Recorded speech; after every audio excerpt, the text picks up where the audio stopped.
public orientation to God then reflected where? Reflected in concrete ways, in national holidays, in civic liturgies, in laws, indeed, Sabbath laws, Sunday laws that would require a cessation of what? Commerce. A cessation of all that commerce, of that Mac boondoggle or whatever that was delivered by that 75-year-old man on the door of the Pappin residence on a Sunday morning, could cease, and we could be free for one day, for God, for the debt that we owe to Him.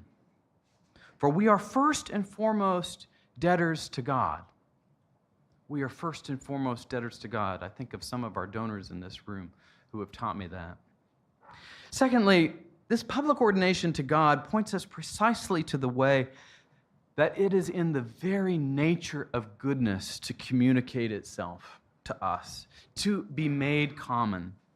And in the Catholic vision, this sharing of the common good is precisely the way in which our personal goods are elevated. Sabbath laws are a way of publicly orienting us to God, but also safeguarding the common good of the family, the common good of the sacrament of the family, marriage, the common good of local communities, the common good of, indeed, Holy Church. And the state, in making such laws, sets a limit. Itself must set the limit. The state itself must set the limit on a burned-out materialism that leaves us sad on porches, waiting for things that we should not wait for, reducing us all to the cogs of capital machinery is not what we should hope for. Pope Leo's Rerum Novarum directed that wages be determined not primarily in terms of what the market will bear, because the market is really just an aggregate of private goods in exchange, but rather a just wage should be determined according to the common good of the family.